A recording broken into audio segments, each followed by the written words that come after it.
Each week on The Real Deal, we are going to be featuring wine and food pairings. And this week, we have our first guests. Welcome, and thanks for being our guinea pigs.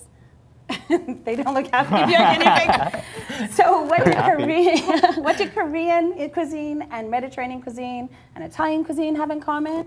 It's these guys. So maybe introduce yourself, guys, and where you're from, your restaurants. Go ahead. Now they're fighting. My name is Sung. I'm from Korea originally, but I've been living in Canada for 11 years now. And with Luigi especially, I've been knowing him for 10 years. And then first time I get to Canada, and then I started working at BoucheLo, which is Luigi's mom's place. And I just kept working there for 9 years, and then we kind of built our trust each other, and then our business. So I'm now having him as a business partner, because we had built trust each other. Awesome. So that's Gather Restaurant. Your restaurant is at Gather. Yeah. Awesome. And Amir, where are you from? I'm from Turkey, and I moved here to Canada 4 years ago to Great. PEI to study pastry arts on Culinary Institute of Canada. So the common denominator here is you, Mr. Luigi. I guess so, yeah. So tell us a little bit about yourself and your restaurant. So I'm born in Kelowna, but I pretty much grew up in BoucheLo restaurant. So my mom and dad, actually dad opened BoucheLo in 1974. Mom didn't get here till the 80s. And then she was lucky enough to have me and my sister. Wow. And I'm sure we kept her pretty busy along with the restaurant. And she was the head chef of BoucheLo, and I came back and started working with them in the restaurant industry. And shortly after coming back, I would say 2-3 years, I decided to try something different. Awesome. So that's when I opened up the Curious of 2014. And then this year in September, we actually finally opened up Gather a year and a half late. That's been conceptualized for a while, was it? Yeah, I told Sung he couldn't go on his honeymoon, so that he had to open the restaurant in March, and we didn't open until September. Wow, it's dedication. So 40 years or 40 plus years in the restaurant. What is that in restaurant years? That's 180. Restaurant's a tough business. How has that been? Well, you start off with a nice thick full set of hair, and then you slowly reduce that. Yeah. That's awesome. But no, you're lucky enough to find great people to work with, and we build a really strong team. Mom's not here. She's in Italy visiting actually grandma right now, but otherwise she would be here too. And she's been around, but I'd say she's very spicy, and she keeps us all on our toes. And she's involved in all three as far as making sure that we're all doing our jobs. We love that. Strong women. Hey, good Italian mama. Yeah. So we're going to start with wine today. So you brought some wine. Yeah, so we brought a few tell us wines. about it. We brought the Cedar Creek Pinot Gris, which is a really easy to drink, crisp white. So today, specifically with Sung's cuisine at Gather, a lot of it is seafood based. So we tried something that's crisp, easy to drink. It's local. It's from the valley. The fruit is sourced both in Kelowna and in Oliver, Soyuz area. Okay. And then we brought the Cedar Creek Merlot because not everybody likes to drink white. Oh my God. Huh? Well, for people that don't like to drink wine, we have a little whiskey too, right? So there's always a surprise. Mm-hmm. So we did a barefaced wine dinner at Gather, so Korean culture, and I was in Seoul in April of 2017. I did 10 days. Awesome. And they drink. We do, yeah. Not on their honeymoon, but They drink a lot, Yeah. and they stay up quite late. But the whiskey culture there is really developing. This is a Canadian whiskey, so it's a 7-year aged whiskey that they purchase both from American bourbon barrels. Then it spends some time in American oak, French barrel oaks at Mission Hill, and then a little bit of Hungarian oak to give it some spice. So we might as well try it. Let's grab a little. We might as well. A couple glasses here.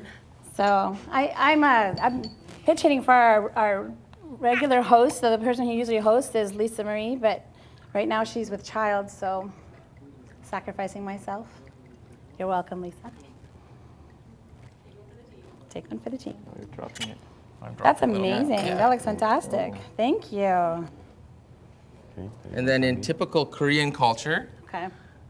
we say gambe. Yeah, gambe. Gambe. Gambe. Gambe. Salute in Italian. Salute. Salute. What's And it in Turkish? Turkish? Too long. Too long. Too long. Down the hatch in Korean? Down the hatch. Down the hatch. Okay. Oh my gosh, that So is super so smooth, good. and we have that both at Curious and Gather. So maybe we can start preparing, maybe Sung, what you're going to prepare for us today. Sure, While we're doing that, we can have I'm gonna have more. a salmon Pokeball today. Oh. So we sell it a lot at the restaurant actually. I do a little more Korean touch with it. I marinate the salmon and kind of cure it for a couple days before we use it. And then it gives like a nice smell and the texture. You might as well try the Pinot Gris. I might as well. I love my job. Start making your food there. Yeah, let's go. We're gonna eat That's something. excellent. With, Pinot Gris. I love the pairing, so I'm excited to see what the food looks like. So, Luigi, I want to know a little bit more about the story of your family and your mom. You know, this is a kind of an incredible story for having a woman that's been involved in this industry for so long and still is, and still so interested in opening up new restaurants and stuff. So tell me a little bit about growing up in the restaurant business.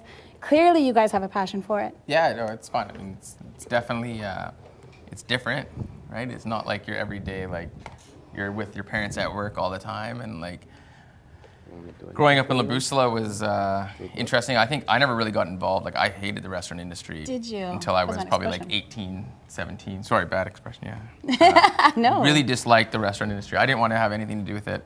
I think mainly because it's a lot of hard work, like you were saying. But then in 2004, we moved locations, and I started working really closely with mom and dad, and I actually really started to enjoy it. So then, so mom definitely, she sees Sung like her own son. So she definitely was like super happy to see us finally open Gather. Aww. And she comes in, I'd say 5 times a week at least. Oh, just I to love like that. have some lunch. Sung always makes her food when she comes in, and Maybe Sung's you the know, favorite son. he might be the favorite son. I know. I was like, he's the favorite Sung. He's the favorite son. Definitely. That's awesome. But yeah, no. So she's definitely very passionate about the restaurant industry, and it's all like all the restaurants are on the same street. So like we're all within 100 meters of each other, Which is and we see great. each other always regularly. I mean, most of the time you just see me. I just walk between the 3 and make sure everybody's happy. So if you ever want to and- get a hold of Luigi, just sort of stand on that one corner and you'll find him. Sure, or I might go like through the back alley if I don't like want to like get hold of. So does Mama still cook? Does Yeah, your mom so still she's cook? still like the head chef of the BoucheLo restaurant, so she's there every day.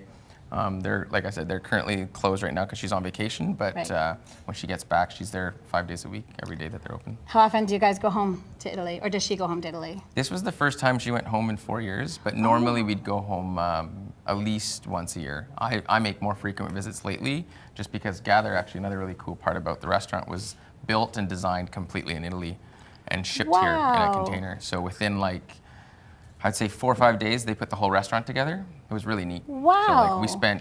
I specifically, that's why it was actually hard for Sung to kind of understand, because I was just sending him little drawings from Italy or little photos when we were there, but the entire restaurant was designed, built, and shipped over, chairs, tables, everything. That's It was really cool. fantastic. It's a beautiful restaurant. It's all that open concept. Yep.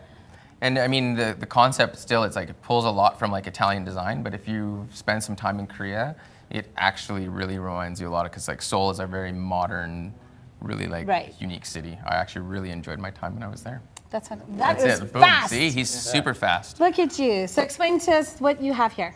So as you guys know, this is salmon Pokeball. Yep. So I put little the spiralized carrot, spiralized red onion, and cubed cucumber. Of course, there's a salmon in it. Yeah. And cubed avocado, and this is cured egg, and then this is pickled daikon, the white big radish. And this is green onion as a garnish, and then there's some microgreen, and then slice the radish as a garnish. And then this is like a soy-based sauce. Like we also aging this soy sauce. We make the soy base, and then we put ginger, onion, apple, other spices, and then we just boil it for a couple hours, and then we cool it down radically, and then we put some slice of the lemon inside, and then we just ferment it, aging it 2 days before we Amazing. use it. So we just drizzle on top before you eat it. This Like is that. so beautiful. And then if you like to eat something spicy, you can add some wasabi or Right. some chili sauce on it. So it'll be nice. Excellent. And so you would pair this. We'd With- pair that with the Cedar Creek Pinot Gris, because it's again like you'll get like from the acidity from the wine and the fish, and then like some of the spice from the wasabi. It'll just be like a nice crisp pairing. Gills on my. Oh my gosh, that is so good. Yep. So good. You know what I love about this too is that it's delicious and healthy. Thank you so much. You guys got to check this out. We're going to make sure you get all the information. And next we're moving to Amir. Here at the Curious, we really focus on vegan cooking too. So most of the menu options that you guys can have, you guys can also have the exact same thing in vegan. Like Caesar, Caesar salads are quite popular at the Curious Cafe. And for the real ones, we use mayonnaise and anchovies to make the sauce, like a traditional one. But we also do have a replicate of it, which pretty much gives the exact same taste. So what I have is quite popular in the vegan world right now is aquafaba.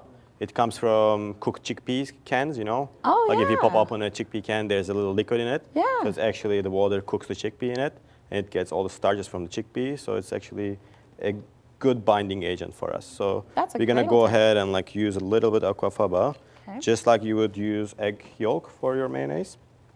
And we will slowly pour our infused oil, which is infused with garlic. Okay. And we'll just simply go ahead and fix it. After 15 seconds of Oh, sorry, whisking. 15 minutes? Sorry. And it's I don't think I have intention to spend that just long. look like this. Okay. And of course, the hard work comes with this. You just need to take this until it gets really nice and emulsified with the oil. Emulsified? Okay, I was going to ask you what that's called. Yeah. So you just keep whisking your oil into the aquafaba, and then it just thickens up. Thank you very much, Tom, by the way, your help. Yeah. Like, oh, that's friendship, eh, for you? Camaraderie. So if you guys do this at home, and if you guys see that it's not getting thickened up enough, it actually is getting thickened up. So you just need to give it a little bit more time and oil. Okay. And it's just gonna get nice and thick enough for making a good salad dressing. And this is quite shelf stable too. So if you guys wanna make it at home for like the week cooking, you can still keep it in the fridge for 8 days, and that should be no problem, Somebody's meal planning or something ahead of time. How many people do you think come in and are looking for vegan options now? Seems to be. It is actually quite a lot. Like Yeah. we do also vegan pop-up dinners that I come up with like a few paired courses. Excellent. Again, wine and any other spirits, and we're trying to do it like a couple times a year. Also, I'm pushing myself and the team to come up with new vegan dishes with every renewal of the menu. So we have new dishes, not the repetition of the old ones. Right. So we're kind of trying to get innovative about this. Again, Thank you. for the Caesar dressing, we just need to add some minced garlic in it. Of course you do. And I also have some capers, little capers that are pickled and chopped. We just Awesome. add this a little bit. And some freshly juiced lemon juice. Just right in it. Since the aquafaba is actually salty enough to taste with the chickpeas, Yep. you don't necessarily add any seasoning into it, Okay. which is the good part if anybody wants to cut out some salt in their lives. Everything here is quite salty too, so I wouldn't put any extra seasoning on my Caesar dressing. It Exactly. won't be And on the this. capers too, right? Yeah, so Those are really salty. So it's all whisked together and emulsified? Here's all whisked together and emulsified, so it looks like a nice salad dressing right now. Absolutely it does. So how we serve our individual Caesar salads at the Curious Cafe is just like cutting romaines into 4 wedges, but right now I have a very minimal version of it, which is 2 romaine wedges, and I simply just go ahead and finish it with some extra dressing. And at the Curious, we do deep fry our capers, so they look like little caper popcorns. Nice. But not everybody has deep fryers at home, so I would just go with chopped capers here. That is And such a good idea. we also turn our pizza bread into little bread loaves, and then turn them into little crostinis after. So this is actually our Curious pizza dough, and turns into bread. Amazing. And turns into this little crostini. But we're all about And recycling here, so It is. Here at Do Curious, some it's definitely for sure. It is. nothing So, goes to waste. Yeah, and so you guys can simply have it like this, or with some ground cashews or anything if you guys want to finish it up. Right. And that's pretty much it. Enjoy. That is gorgeous. So Luigi, tell us what you would pair with this with wine, right? We brought the Cedar Creek Merlot. I believe a Merlot in the Okanagan is something that I've always really enjoyed. This comes from, again, southeast Kelowna, South Okanagan is where all the fruit comes from. And again, it's a very easy drinking. It's Thank not you. too tannic, so it'll go well with the Caesar dressing. Excellent. That's Go ahead, delicious. taste a good wine. Oh, that is so good. Thanks. That's amazing. Thank you, guys. Cheers. Salute. Awesome. Cherefe. So if you are in the food or beverage industry, make sure you drop us a line because we want to feature you like we featured these guys. It doesn't even have to be alcohol, so just make sure you drop us a line at info@therealdealtv.com and go check these guys out.